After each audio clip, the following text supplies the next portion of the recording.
అది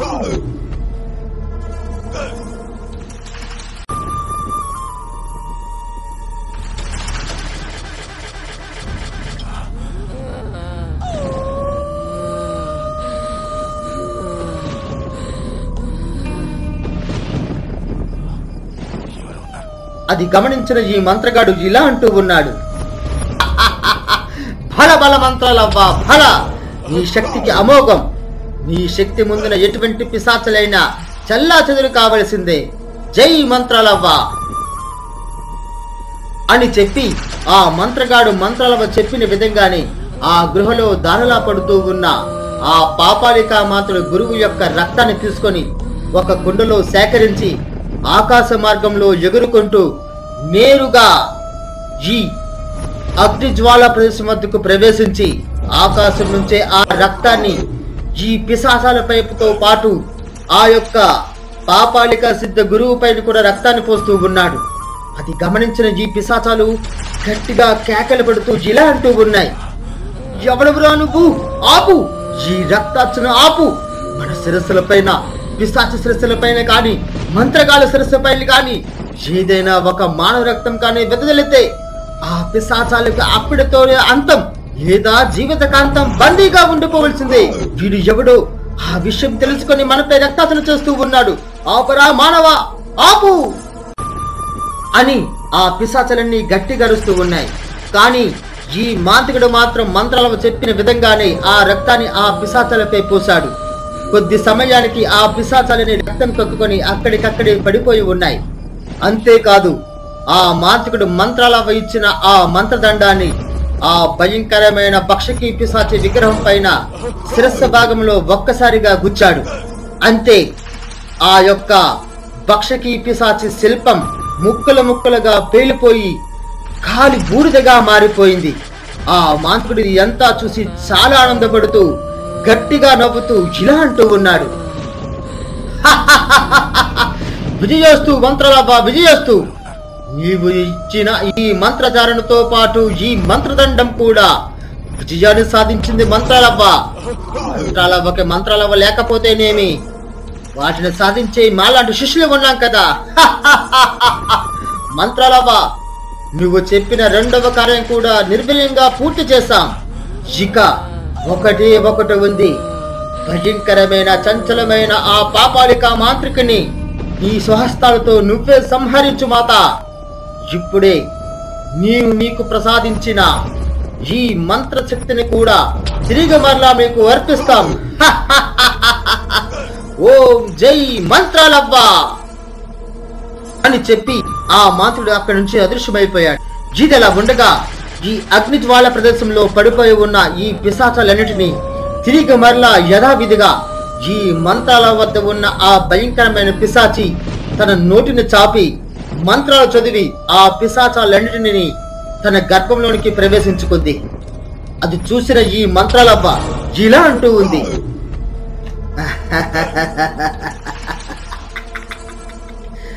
మంత్రాలవ్వ వేసిన పన్నాగంలో రెండవ ఘట్టం కూడా చాలా చక్కగా నెరవేరింది.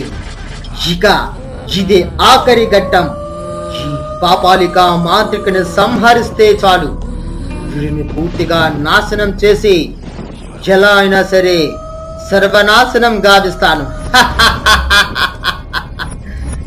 ఈ భయంకరమైన పిశాచి, పద, నా యొక్క మంత్రాలవ్వ గృహ వద్దకు ప్రవేశించి దుష్టుడు, క్రూరుడు, అతి కిరాతకుడైన ఆ పాపాలికాని నీ నోటితో కలిసి చిత్రహింస చేద్దువు గాని పద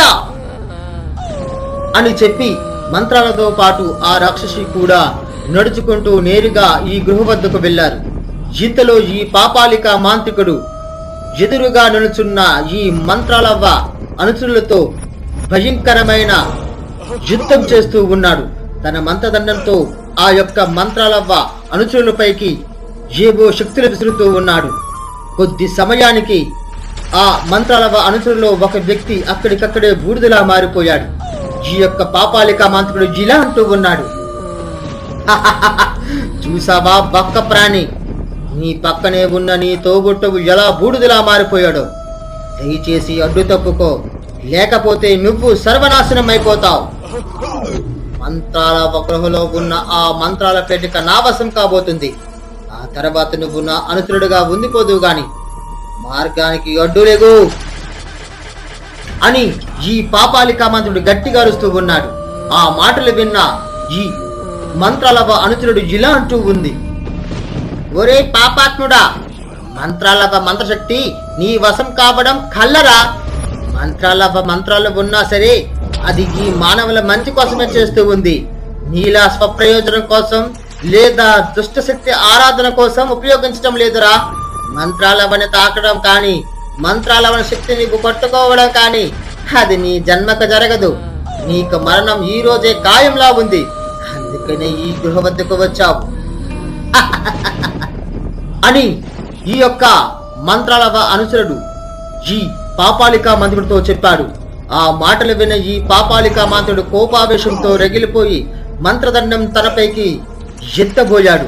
ఆ మంత్రదండంలోంచి అగ్ని నేరుగా ఆ అనుచరుడిపైకి పడేసరికి ఒక్కసారిగా వాళ్ళిద్దరికి మధ్యన ఈ భయంకరమైన రాక్షసి ప్రత్యక్షమైంది. తను ఆ శక్తిని తన నోటిలోకి ప్రవేశించుకొని ఇలా అంటూ ఉంది, ఒరే పాపాలిక, నీ పాపాలు ఇక పండాయిరా. ఎంతకాలం అల్పులైన ఇటువంటి శక్తులపై నీ శక్తిని ఉపయోగించి వీరుడనుకుంటున్నావా? నీకు దమ్ము ఉంటే, నీ మంత్రాలు పనిచేస్తూ ఉంటే నీ మంత్రశక్తి మొత్తాన్ని నాపై ప్రయోగించు అని గట్టిగా అరుస్తూ ఉంది. ఆ మాటలు విన్న ఈ పాపాలికా మాంత్రికుడు ఇలా అంటూ ఉన్నాడు, ఓ ఈ భారీ పిశాచి, నా శక్తి తెలియక నువ్వు నా ముందు కుప్పగంతులు వేస్తూ ఉన్నావు. ఇప్పుడే నా శక్తితో నిన్ని స్వల్ప రాక్షసులా మార్చి నా కాలుతో మట్టి నిన్ను ఇక్కడికిక్కడే పూర్తిగా నాశనం చేస్తాను అని చెప్పి ఈ పాపాలికా మాంత్రికుడు తన మంత్రదండంతో ఆ రాక్షసుపైకి తన శక్తిని ప్రసరింపజేశాడు. వెంటనే ఆ పిశాచి అతి సూక్ష్మంగా మారిపోయింది. ఈ పాపాలికా మాంత్రికుడు తన కాలుతో ఆ యొక్క పిశాచిని మట్టేశాడు. రిపీట్, కాలుతో తొక్కేశాడు. రక్తం ఏరులా పారుతూ ఉంది. అది గమనించిన ఈ పాపాలికా మాంత్రికుడు గట్టిగా నవ్వుతూ ఇలా అంటూ ఉన్నాడు, పాపాలికా మాంత్రికుడు శక్తి తెలియక నా ముందు కుప్పిగంతులు వేసింది ఈ పిశాచి. ఇప్పుడు బల్లిలా నా కాళ్ళ కింద నలిగి చనిపోయింది. మంత్రాలవ మంత్రశక్తి మొత్తం నాదే అని ఈ పాపాలికా మంత్రుడు గట్టిగా అరుస్తూ ఉన్నాడు.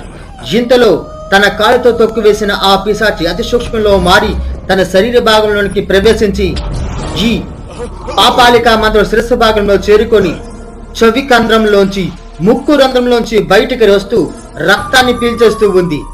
ఆ శబ్దం వినలేక ఈ పాపాలికా మంత్రుడు గట్టిగా అరుస్తూ ఉన్నాడు, ఆ నా చెవిలో ఎవరో పొరుస్తూ ఉన్నారు, ముక్కులోంచి రక్తాన్ని కూడా పీల్చేస్తున్నారు. ఎవరు? ఈ బాధ వర్ణాతీతం, భరించలేకపోతూ ఉన్నాను. నా శిరస్సు 1000 ముక్కలు అయిపోయేలాగుంది. ఎవరు ఇదంతా చేస్తూ ఉంది అని గట్టిగా అరుస్తూ ఉన్నాడు. ఇంతలో ఒక్కసారిగా అతని ముందుకు మంత్రాలవ ప్రత్యక్షమైంది. మంత్రాలవ ఆ పాపాలికా మాంత్రికుడితో ఇలా అంటూ ఉంది,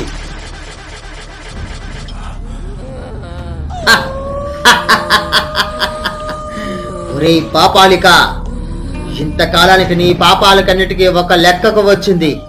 నీటితో నీ మరణం ఖాయం. ఇంతకాలం ఎంతో మందిని నీ పొట్టన పెట్టుకున్నావు. నువ్వు అతి క్రూరుడివి, భయంకరమైన రాక్షసుడివి.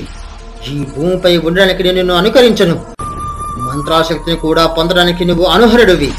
అటువంటిది మంత్రాలవ శక్తిని పొందాలనుకుంటున్నావా? ఓ ఈ భీకర రక్షక పిశాచి, ప్రత్యక్షమవు.